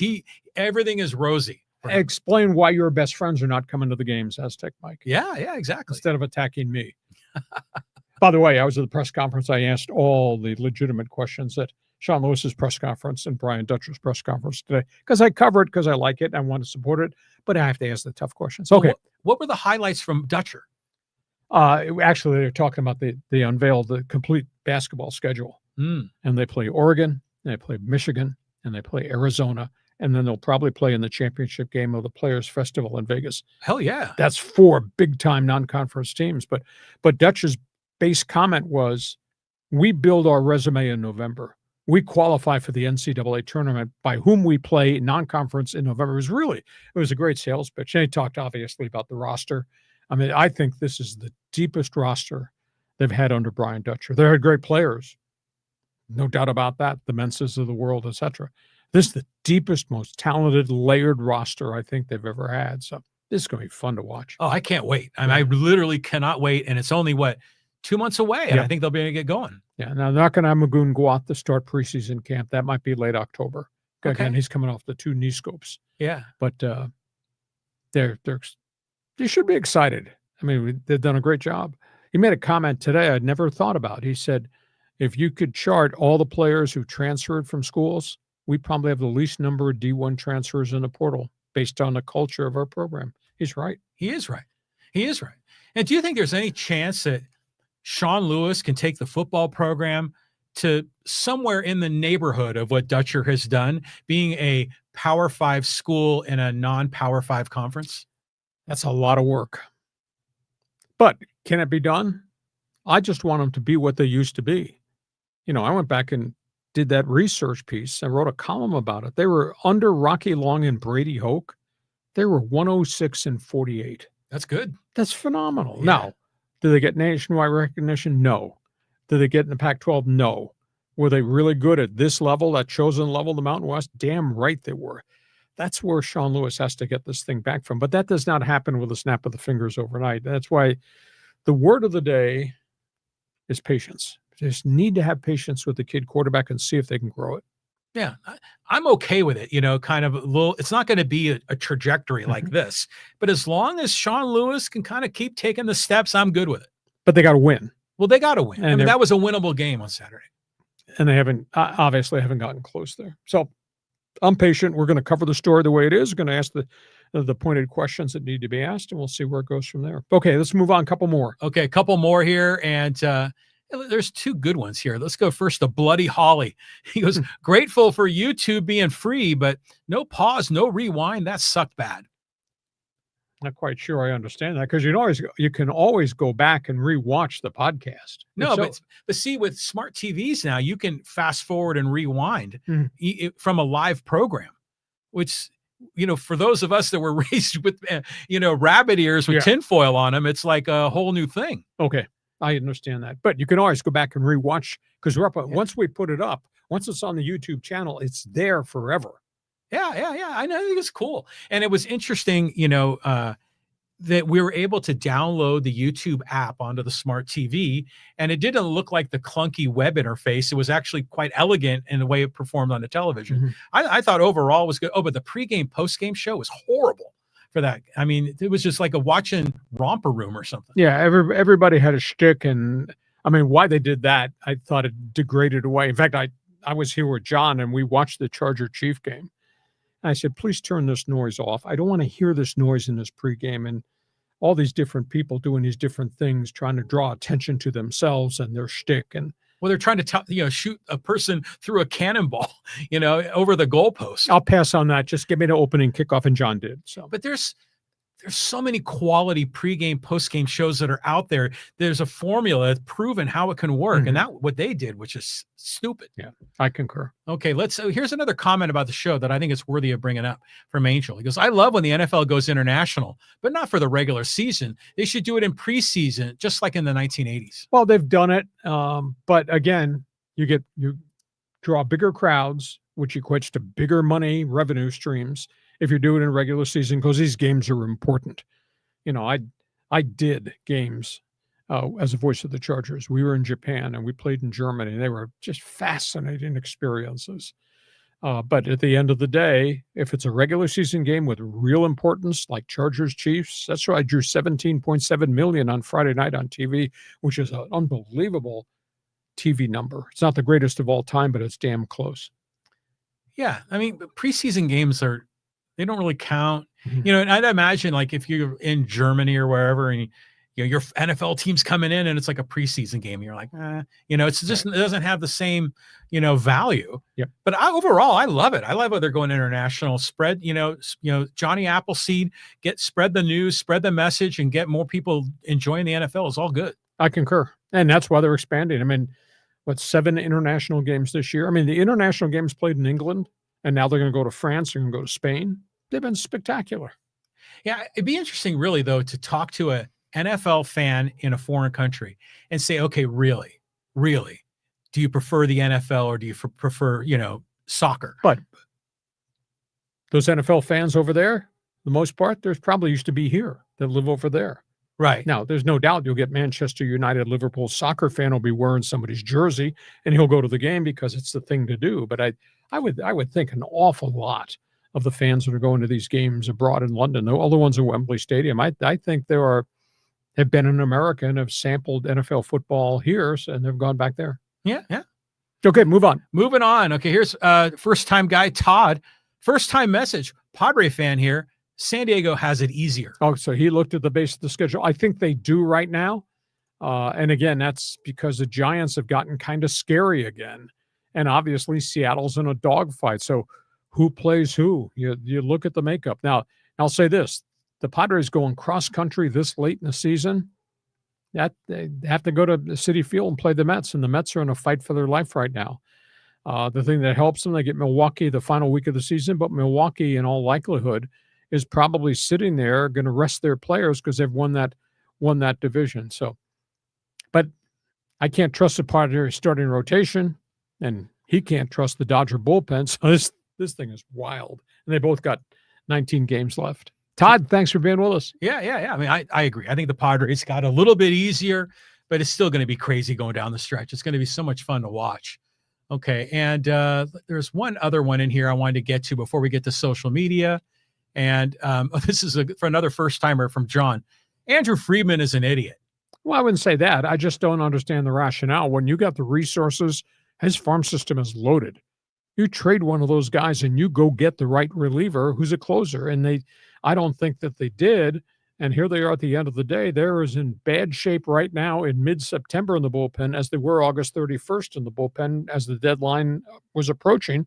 And they had the chance to make a significant deal, and they didn't. Dodger fans, I think, they still revere Andrew Friedman because of the farm system and the whole organization. One more Dodger comment from Showtime.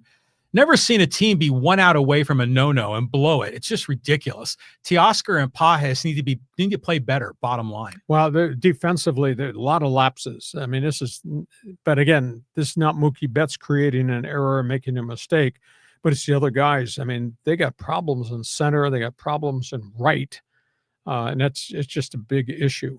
Can Ha-Seong Kim kind of seal the deal and become a much more reliable infielder? Maybe. And Muncy's had 2 different injuries. Now they're activating Muncy, we're led to believe, is going to play tonight against Cincinnati. So 19 games left. We'll see if they can hold on to win first place. I would have thought by now, John, somebody would have had a hot spell and taken this thing by the throat, and neither one has. They're trying to give it away, both teams. Now, you were always talking about the gold standard pitching, but Glass now, is he gone for the year? Or? No, he had back tightness.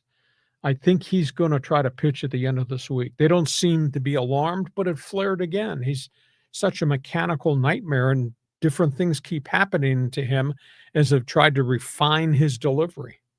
He's a big, gangly guy at 6'7". Remember that old kids game Mousetrap? You push a button here or make a lever go this way. There's a name for that.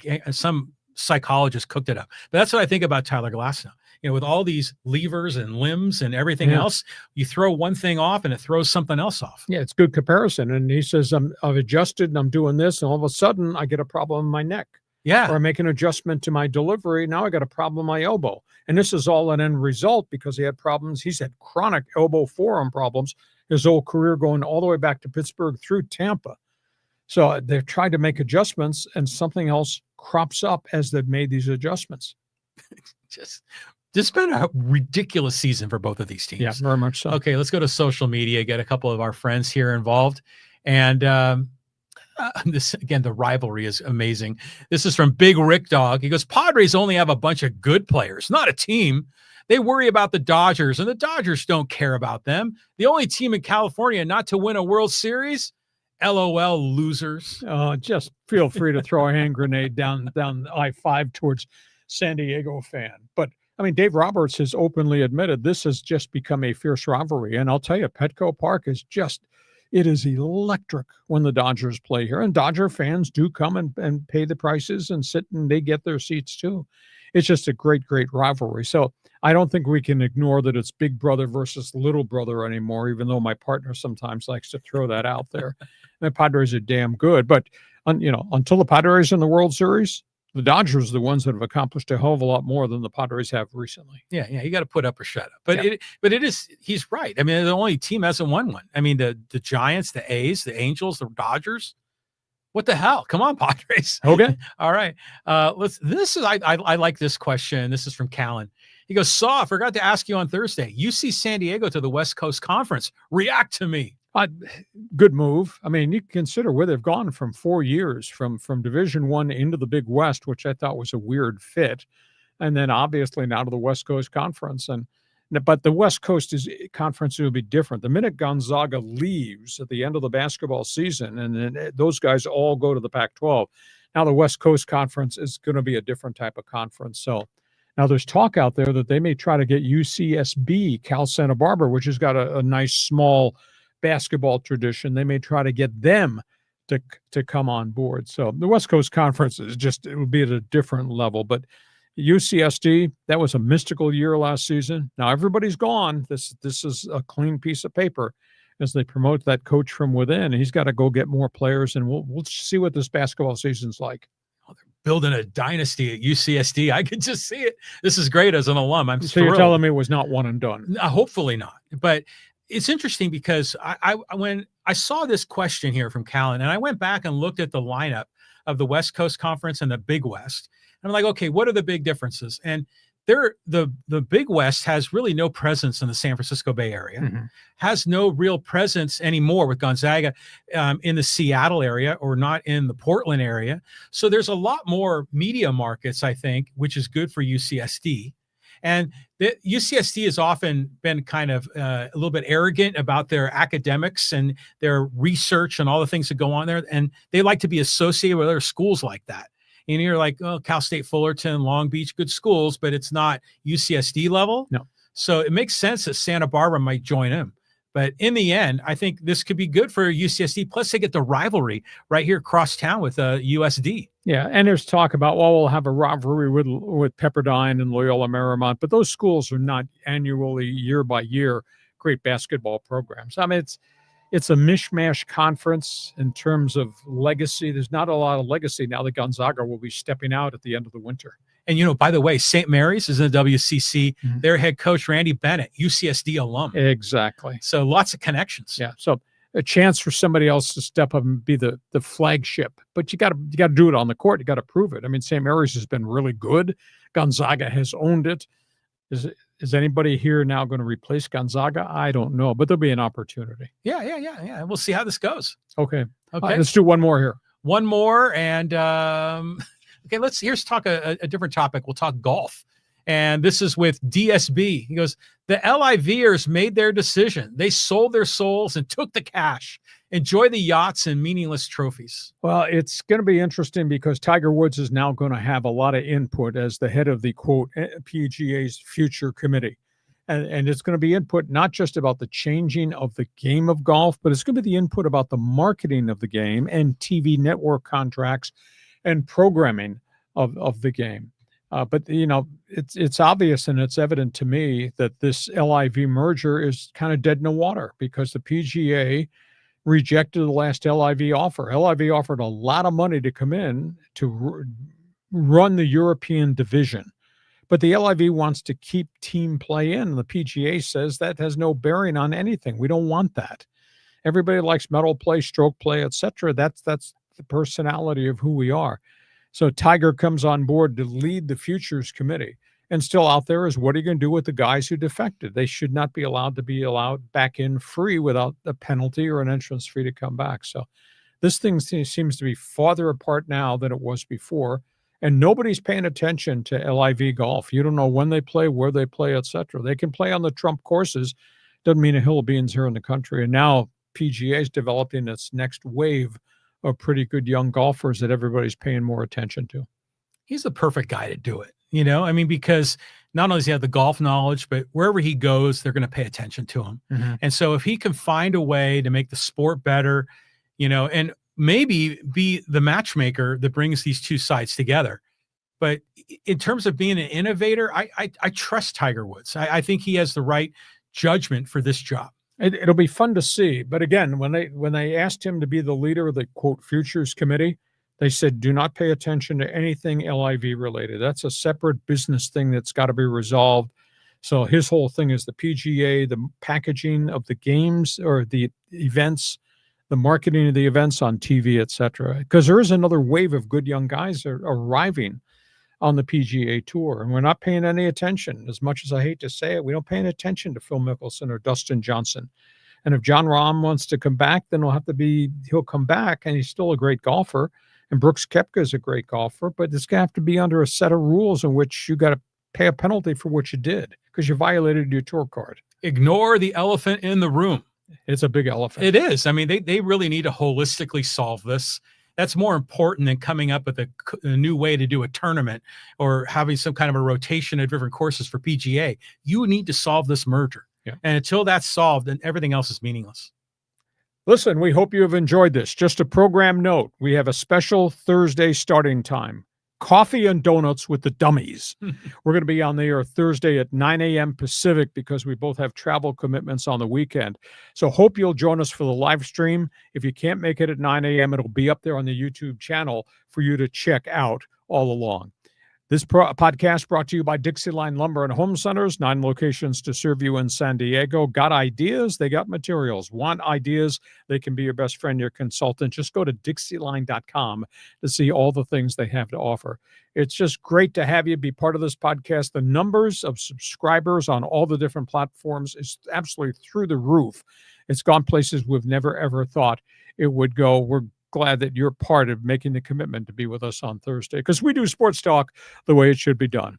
John, we got weekend 2 of the NFL. Here comes college football. We got baseball pennant races with 19 games to play for both the Dodgers and Padres. So there'll be a lot to talk about. Thursday, coffee and donuts with the dummies. And we've got Monday Night Football for real. That's tonight. Hey, thank you for being with us. Great to have you part of this team. Hope you'll tell all your friends what we're doing. Thanks for being with us on Hacksaw's Headlines. Join us again for Hacksaw's Headlines on YouTube, Facebook, and Twitter. And find the audio version on your favorite podcast apps. For more content, go to LeeHacksawHamilton.com.